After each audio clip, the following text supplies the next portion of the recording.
آج کے اس جائزے میں ہم ایک ایسی کشمکش پر بات کریں گے جس سے ہم سب شاید کبھی نہ کبھی گزرے ہیں، دل اور دماغ کی وہ پرانی جنگ جو عموماً محبت اور پھر اس کے ٹوٹنے کے بعد شروع ہوتی ہے۔ یہ دراصل شعور اور لاشعور کے آپس میں ٹکرانے کی کہانی ہے۔ تو چلیے بغیر کسی تاخیر کے ان خوبصورت سطروں میں چھپے جذباتی طوفان کو سمجھنے کی کوشش کرتے ہیں۔ اس سارے سفر کا آغاز ہی ایک انتہائی طاقتور جملے سے ہوتا ہے۔ ذرا ان الفاظ پر غور کریں، سنبھل جا ذرا، پھر محبت کرنے چلا ہے تو دل۔ دیکھیں، یہ کوئی عام سی سطر نہیں ہے، یہ دراصل اس پورے جائزے کا نچوڑ ہے۔ یہ ایک سخت قسم کی وارننگ ہے، ایک ایسا لمحہ جہاں عقل پوری شدت سے ایک نازک دل کو ماضی کی غلطیاں دہرانے سے روکنے کی کوشش کر رہی ہے۔ دماغ خطرے کو بھانپ چکا ہے، اسے سب نظر آ رہا ہے، لیکن دل اپنی ہی دھن میں مگن ہے۔ تو اس اندرونی جنگ کا پہلا مرحلہ ہے سکون کا فریب۔ یہاں سب سے زیادہ حیران کن چیز ایک تضاد ہے۔ سطر جب تیرے پاس میں آیا ایک سکون ملا جسے میں تھا بھولتا وہ وجود میرا۔ یہاں یہ بات بالکل واضح ہو جاتی ہے کہ قربت سے وقتی طور پر ایک سکون تو ضرور ملا، لیکن وہ سکون مفت میں نہیں ملا تھا۔ اس کی ایک بہت بھاری قیمت چکانی پڑی، اور وہ قیمت تھی اپنی ذات کو ہی مٹا دینا۔ محبت کے اس سراب میں انسان اتنا کھو جاتا ہے کہ اسے اندازہ ہی نہیں ہوتا کہ وہ راحت پانے کے چکر میں اصل میں خود کو ہی گوا رہا ہے۔ اس پوری بات کو مزید گہرائی سے سمجھنے کے لیے اس لفظ وجود کو دیکھنا بہت ضروری ہے۔ وجود یعنی ہماری ہستی، ہماری اپنی شناخت۔ اور یہ لفظ بڑی خوبصورتی سے یہ بتاتا ہے کہ وہ جو سکون حاصل ہوا تھا نا، اس کی شرط ہی یہ تھی کہ انسان کو اپنی پہچان، اپنی شناخت مکمل طور پر بھولنی پڑی۔ دوسرے کی ہستی میں سکون تلاش کرنے کے لیے اپنا وجود مٹا دینا، یہ دراصل ایک انتہائی غیر متوازن اور خطرناک حالت ہے۔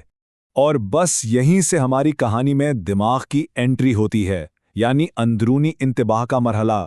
یہاں ہم دو بالکل مختلف بلکہ متضاد قوتوں کو آمنے سامنے کھڑا دیکھتے ہیں۔ ایک طرف دماغ کا بڑا ہی سخت اور لاجیکل حکم ہے، یہیں رک جا ذرا، مطلب آگے تباہی ہے، بس فوراً رک جاؤ۔ اور دوسری طرف دل کا ایک باغیانہ نہ رکنے والا ایکشن ہے، پھر محبت کرنے چلا ہے۔ دماغ کو 100% پتا ہے کہ آگے کیا ہونے والا ہے، لیکن دل اس کشش کو نظر انداز کرنے پر بالکل بھی تیار نہیں ہے۔ اور پھر اس کشمکش کا نتیجہ کیا نکلتا ہے؟ ایک عجیب سی گہری بے بسی۔ ایسا کیوں کر ہوا جانوں نہ میں جانوں، یہ دراصل ایک انتہائی گہری خود آگاہی ہے۔ یہاں اس بات کا اعتراف ہے کہ انسان اپنی جذباتی کمزوریوں کے سامنے کس قدر بے بس ہو جاتا ہے۔ مطلب عقل کام کر رہی ہے، خطرہ بھی صاف نظر آ رہا ہے، لیکن پھر بھی یہ ریلیپس کیوں ہو رہا ہے؟ سچی بات یہ ہے کہ اس کا جواب خود اس انسان کے پاس بھی نہیں ہے۔ جس کے بعد ہم تیسرے مرحلے کی طرف بڑھتے ہیں، ماضی کی کشش اور یادوں کا وہ بوجھ جسے اٹھانا ناممکن سا ہو جاتا ہے۔ اب اگر ہم متن میں دی گئی نشانیوں پر غور کریں تو یہ جذباتی پسپائی یا ریلیپس آخر ہوتا کب ہے؟ ٹھیک اس وقت جب انسان جذباتی طور پر سب سے زیادہ کمزور ہوتا ہے، اداسی کے لمحات، یا جسے یہاں موسم غم کے کہا گیا ہے، اور سہمے تنہاپن میں، یعنی جب تنہائی اندر تک کاٹتی ہے۔ یہ وہ کمزور لمحات ہیں جو بظاہر ایک مضبوط انسان کو بھی گھسیٹ کر واپس ماضی میں لے جاتے ہیں، اور یہ کشش اتنی شدید ہوتی ہے کہ یہ ہمارے جسمانی ایکشنز تک کو کنٹرول کرنے لگتی ہے۔ اور اس فزیکل ایکشن کی سب سے بڑی اور حیران کن مثال یہ سطر ہے، جس راہ پہ ہے گھر تیرا، اکثر وہاں سے ہو میں ہوں گزرا۔ یہاں نوٹ کرنے کی بات یہ ہے کہ یہ کوئی ارادی فیصلہ نہیں ہے، یہ مکمل طور پر لاشعوری ہے۔ عقل چیخ رہی ہے کہ اس گلی میں نہیں جانا، لیکن قدم خود بخود بار بار اسی جگہ مڑ جاتے ہیں جہاں سے بچنے کی اتنی شدت سے کوشش کی جا رہی تھی۔ یہ بار بار ایک ہی جگہ لوٹ کر جانا ایک سوالیہ نشان کھڑا کر دیتا ہے۔ کیا ہے یہ سلسلہ جانوں نہ میں جانوں نہ؟ ایک بار پھر وہی لاچاری۔ یہ ایک ایسا دائرہ ہے، دماغ کا ایک ایسا لوپ ہے جس سے باہر آنے کا کوئی راستہ نہیں مل رہا۔ دماغ بس حیران اور پریشان کھڑا دیکھ رہا ہے کہ یہ کیسا چکر ہے جو ٹوٹنے کا نام ہی نہیں لے رہا۔ اور اس طرح ہم پہنچتے ہیں اس جائزے کے چوتھے اور سب سے دردناک مرحلے پر، حتمی بے بسی۔ ذرا مزاحمت کے اس پورے سفر کو ایک ترتیب سے دیکھیں۔ پہلے قریب جا کر ایک وقتی راحت ملی، پھر دماغ جاگا اور اس نے خطرے کی گھنٹی بجائی کہ رک جاؤ، اور آخری قدم، آخر میں سب کچھ بھول جانے کی وہ شعوری کوشش آتی ہے جو بالآخر ایک 100% ناکامی پر ختم ہوتی ہے۔ یہ پورا سفر ایک عارضی راحت سے شروع ہو کر مکمل لاچاری پر آ کر گرتا ہے۔ اور اس لاچاری کو، اس ناکامی کو اگلی سطر میں جس خوبصورت استعارے کے ساتھ بیان کیا گیا ہے وہ کمال ہے۔ کچھ بھی نہیں جب دریا، پھر کیوں ہے دل تیرے ہی خواب بنتا۔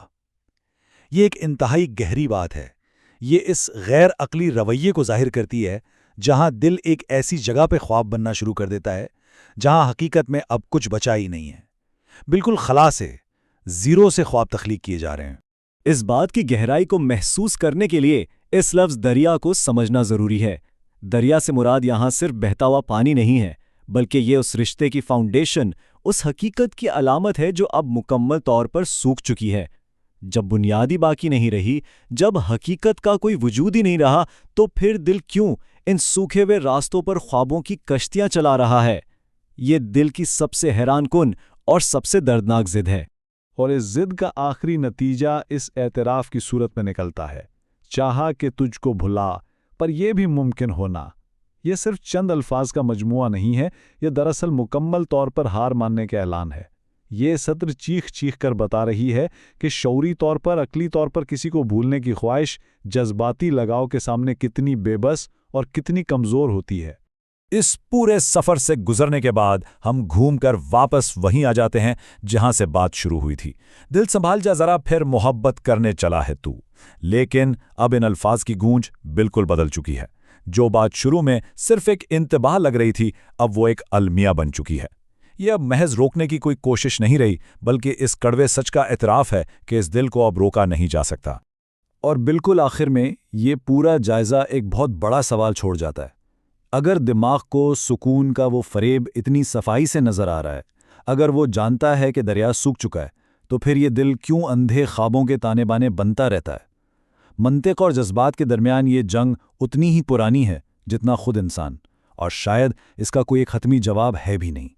ہم نے جذباتی الجھنوں کے جس سفر کو آج سمجھنے کی کوشش کی ہے، وہ ہمیں خود اپنے اندر جھانکنے پر مجبور کرتا ہے۔ اسی سوچ اور اسی سوال کے ساتھ آج کے اس جائزے کو یہیں مکمل کرتے ہیں۔